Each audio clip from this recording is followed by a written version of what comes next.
Hello students, welcome to class 12th chemistry video lecture. I am Mukesh Manani as chemistry teacher from Shiv Jyoti Educational Group. I hope you all are doing well at your home. Today we will discuss the unit number 2nd, that is solution. And solution is made up of two components जिसको हमने 9th class में study किया है. One component is that solute and second component is that solvent. It means solute का मतलब जो कम quantity में होगा this is known as a solute और जो ज्यादा क्वांटिटी में होगा this is the solvent. Solute plus solvent is known as a solution. Now heading is types of solution. Solutions are homogeneous mixture of two or more than two component. यानी homogeneous मतलब component are completely mixed with each other. By the homogeneous mixture we mean that its composition are and properties are uniform throughout the mixture. Generally the component that is present in the largest quantity जो ज़्यादा quantity में होगा is known as a solvent. And the solvent determine the physical state in which solution exists. Solvent अगर solid है तो this solution is known as a solid solution. Solvent अगर liquid है तो this solution is known as a liquid solution.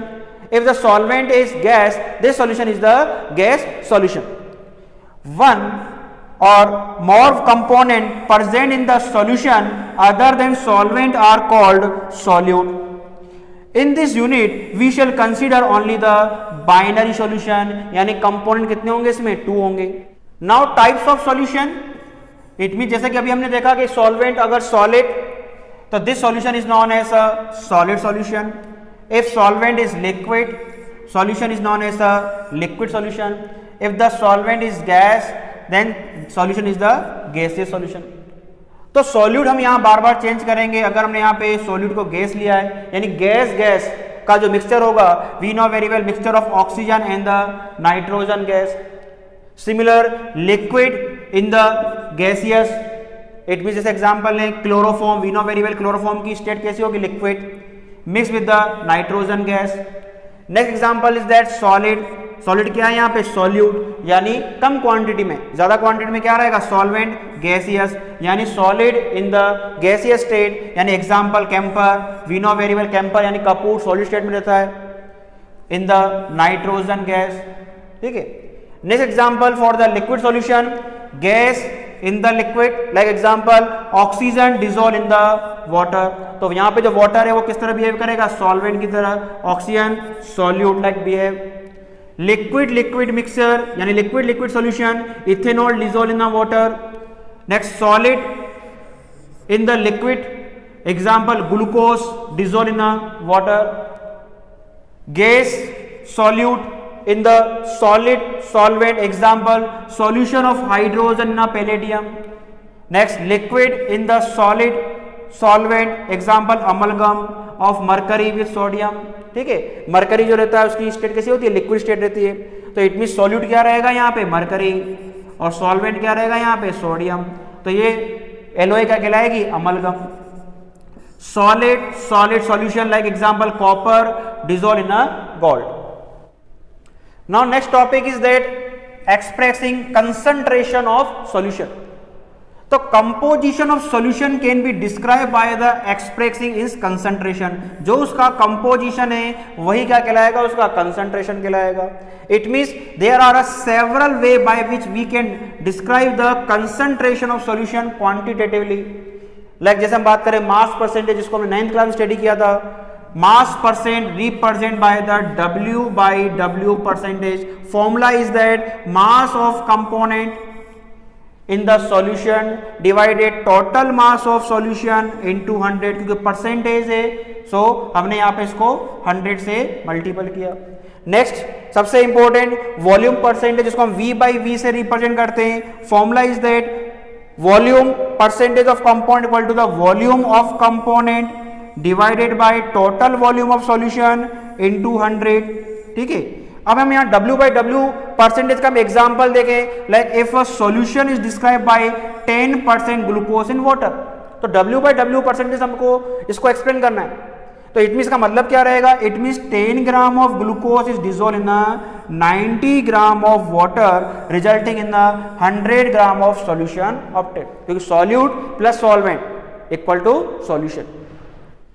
Next very important unit is mass by volume percentage, जिसको हम W/V से represent करते हैं। फॉर्मूला क्या रहेगा, ऊपर W आ रहा है यानी स्टार्टिंग का W किसको रिप्रेजेंट करेगा, सॉल्यूट को, और बाद का V किसको रिप्रेजेंट करेगा, सॉल्यूशन को। तो फॉर्मूला क्या हो जाएगा, इट मीन W यानी मास ऑफ कंपोनेंट, यानी कंपोनेंट क्या हो जाएगा, सॉल्यूट, बाद में V आ रहा है यानी upon total volume of solution, percentage यानी मल्टीपल 100 कर देंगे। तो ये फॉर्मूले हम प्रीवियस क्लास में भी डिस्कस कर चुके। It means next formula is parts पर मिलियन, जिसको हम ppm से भी रिप्रेजेंट करते हैं। यानी फॉर्मूला क्या रहेगा, number of parts of the component divide the total number of part of the component of solution multiple 10 to the power 6। ठीक है, अब हम इसका एग्जाम्पल समझें, लाइक 5.8 ग्राम पर 10 की पावर 6 ग्राम, जिसको हम 5.8 ppm से रिप्रेजेंट करेंगे।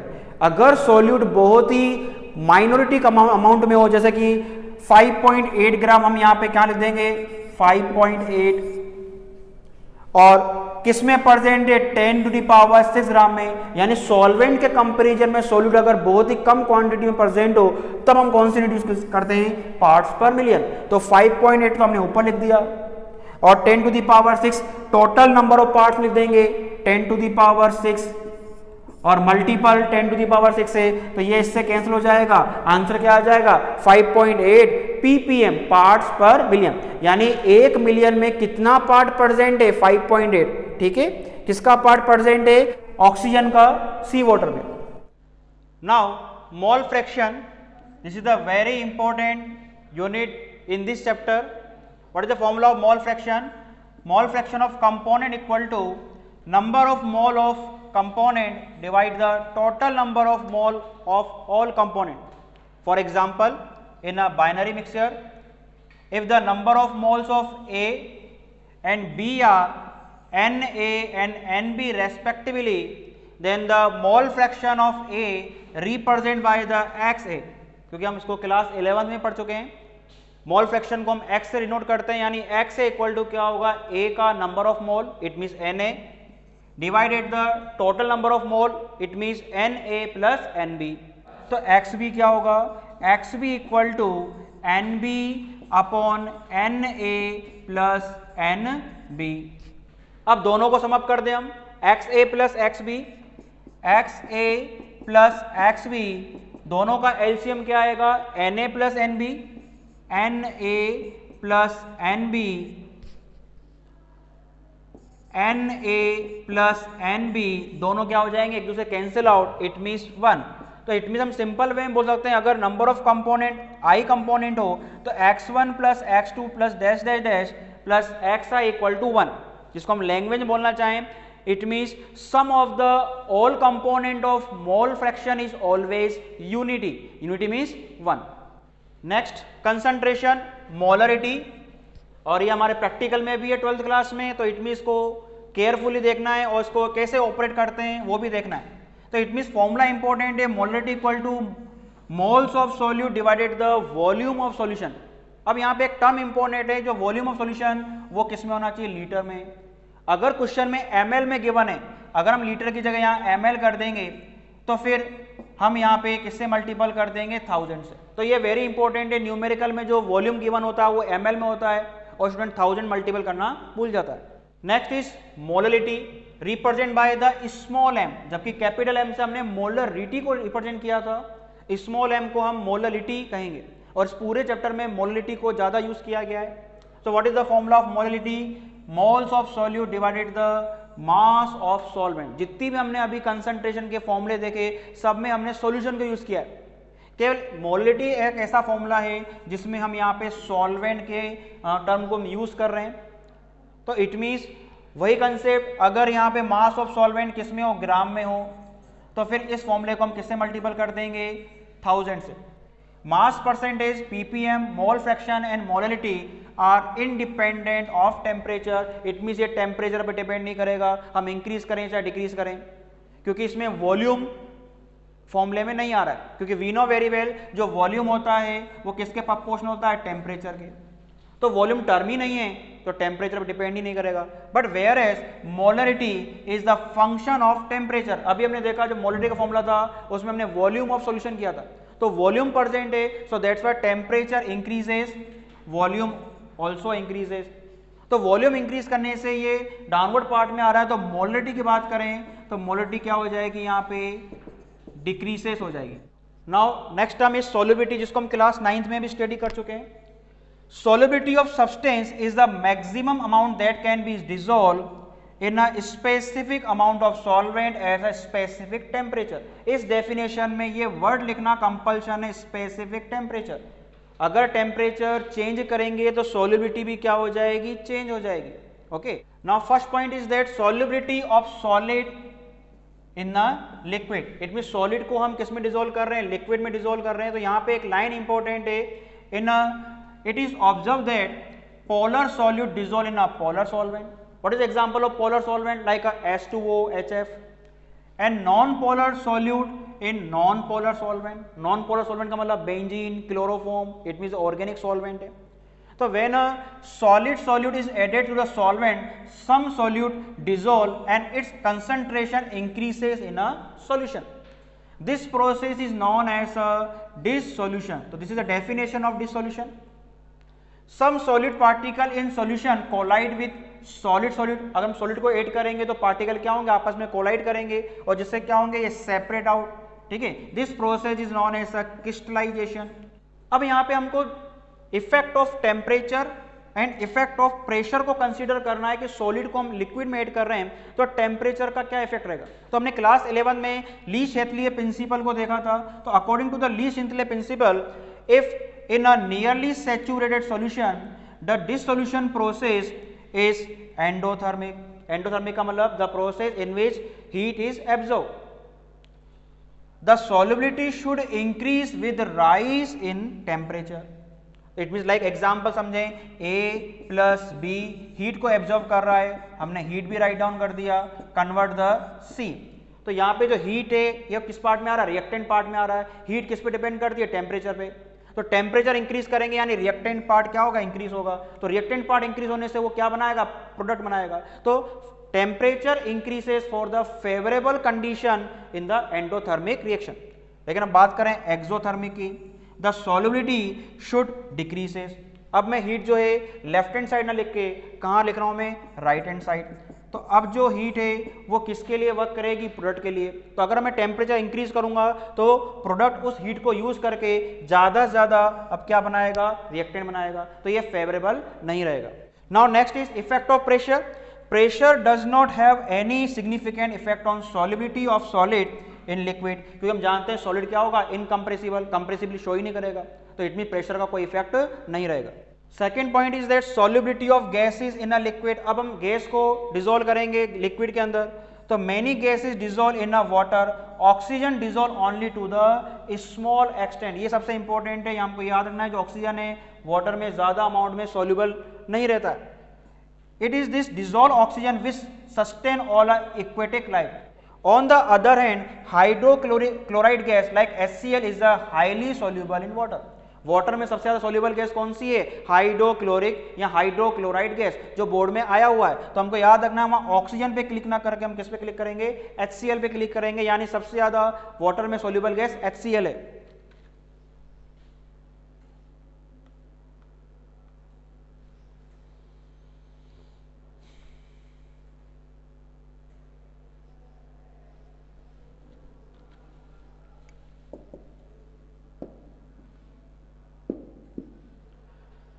अब गैस जब लिक्विड में डिसॉल्व हो रही है तो हम सबसे पहले इफेक्ट ऑफ प्रेशर को देखें। तो सबसे पहले साइंटिस्ट हेनरी ने उस इफेक्ट ऑफ प्रेशर की स्टडी करी। Henry was the first to give the quantitative relation between the pressure and the solubility of gas in a solvent which is known as a Henry law. तो Henry law क्या है वो भी हमारे लिए important है। Theoretical में 1 marks में ये स्टेटमेंट पूछा जाता है, या इस पर न्यूमेरिकल भी आ सकते हैं। The solubility of gas in a liquid is directly proportional to the partial pressure of gas present above the surface of liquid or solution. It mean जो पार्शियल प्रेशर है वो डायरेक्टली प्रोपोर्शनल है किसके, solubility के, ठीक है। अब Dalton also concluded independently that the solubility of gas in a liquid solution is a function of partial pressure of a gas. अब डाल्टन ने भी उसी को फॉलो किया और उन्होंने बताया कि जो पार्शियल प्रेशर है वो किस पे डिपेंड करता है, सॉल्युबिलिटी पे। It means the mole fraction of gas in the solution is proportional to the partial pressure of a gas. अब उन्होंने एक टर्म चेंज कर दी, क्या टर्म चेंज किया, सॉल्युबिलिटी की जगह मोल फ्रैक्शन को रिप्लेस कर दिया। तो इट मींस हम बात करें मोस्ट कॉमनली यूज फॉर्म, क्या कॉमनली यूज फॉर्म में for the Henry law, the partial pressure of the gas in vapor phase in proportional to the mole fraction of gas। और we know very well mole fraction को हम किससे represent करते हैं, x से। तो solubility की जगह हम यहाँ पे टर्म यूज कर रहे हैं mole fraction, it mean p directly proportional to x, proportional sign हटेगा तो यहाँ पे एक कांस्टेंट आएगा जिसको हम क्या बोलते हैं, kh। kh is a Henry law of constant. kh is a function of a nature of gas, यानी डिपेंड करेगा नेचर क्या है गैस की। Higher the value of KH at given pressure the lower is the solubility. सबसे important यहाँ पे अगर numerical में आपको KH की वैल्यू गिवन है तो अगर KH की वैल्यू हायर है तो उसकी सॉल्युबिलिटी क्या हो जाएगी, लोअर हो जाएगी, ठीक है। It can be seen from the table 2.2 that KH value for both N2 and O2 increase with increase of temperature। और ये जो KH की वैल्यू होती है वो टेम्परेचर के डायरेक्टली प्रोपोर्शनल है। टेम्परेचर इंक्रीज होगा, KH क्या होगा, इंक्रीज होगा, और जैसे KH इंक्रीज होगा सॉल्युबिलिटी क्या हो जाएगी, डिक्रीज हो जाएगी। और प्रीवियस क्लास में पढ़ चुके हैं टेम्परेचर इंक्रीज होने से जो गैसेस की सॉल्युबिलिटी होती है वो डिक्रीज होती है, जिसको हमने यहाँ पे हेनरी लॉ से भी प्रूफ कर दिया। Now application of Henry law, number one is that to increase the solubility of CO2 in soft drink, soda water, the bottle is sealed under a high pressure। Pressure increase करने से solubility क्या होगी, increase होगी, ठीक है। Scuba diver must cope with the high concentration of dissolved gases while breathing air at high pressure underwater। कि जब scuba driver जितना डेप्थ में जाएंगे सी में उस पर प्रेशर क्या होता जाएगा, इंक्रीज होता जाएगा। तो जैसे प्रेशर इंक्रीज होगा ब्लड में जो एयर में और भी गैसेस प्रेजेंट है ऑक्सीजन के साथ नाइट्रोजन, वो भी ब्लड में क्या हो जाएगी, डिसोल्व हो जाएगी। तो increase pressure increase the solubility of atmospheric gas in a blood when the driver come toward the surface. अब इसको वो वापस क्या आएगा, ऊपर आएगा, तो ऊपर आने प्रेशर क्या होगा, कम होगा, तो सॉल्युबिलिटी भी कम होगी। तो नाइट्रोजन गैस की सॉल्युबिलिटी क्या हो जाएगी, ब्लड में कम हो जाएगी। तो इट मींस वहां पे क्या होगा, एक ब्लॉक क्रिएट हो जाएगा। This block capillary and create a medical condition known as a bends which are painful and danger to the life. To avoid bends as well as the toxic effect of high concentration of nitrogen in the blood, the tank used by scuba diver are filled with the air with helium। और we know very well, हम जानते हैं जो helium की solubility होती है बिल्कुल negligible है, बहुत ही कम सॉल्युबल होगी। तो इसलिए हम जब भी स्कूबा डाइवर रहेगा वो ऑक्सीजन सिलेंडर के साथ कौन सी गैस को हम इसमें ऐड करते हैं, हीलियम को करते हैं। At high altitude, the partial pressure of oxygen is less than at a ground level। अब हाई एल्टीट्यूड यानी माउंटेन पे चढ़ रहे हैं तो जो ऑक्सीजन का प्रेशर होगा वो क्या होगा, कम रहेगा। This lead to the low concentration of oxygen in the blood and tissue of people living at high altitude और क्लाइंबर। तो low blood oxygen causes the climber to become a weak. जब उसको ऑक्सीजन ही कम मिलेगी तो it means अब वो इसमें कौन सी कंडीशन क्रिएट हो जाएगी, unable to think clearly, symptom of condition anoxia. तो बोर्ड में आया what is the meaning of anoxia. तो ये कंडीशन किस पे, किसके लिए कि हम हाई एल्टीट्यूड पे जो भी क्लाइंबर होते हैं वहां पे उसको ऑक्सीजन प्रोवाइड नहीं हो पाता, ऑक्सीजन प्रोवाइड नहीं हो पाएगी तो इट मीन्स वो वीक हो जाएगा, अनेबल टू द क्लाइंब चढ़ने के लिए। तो वो जो कंडीशन होगी वो क्या कहलाएगी, एनोक्सिया कहलाएगी। अब इफेक्ट ऑफ टेम्परेचर की बात करें, solubility of gases in a liquid decrease with the rise in temperature. क्योंकि टेम्परेचर इंक्रीज करेंगे तो जो सॉल्युबिलिटी होगी गैस की वो क्या हो जाएगी, डिक्रीज हो जाएगी।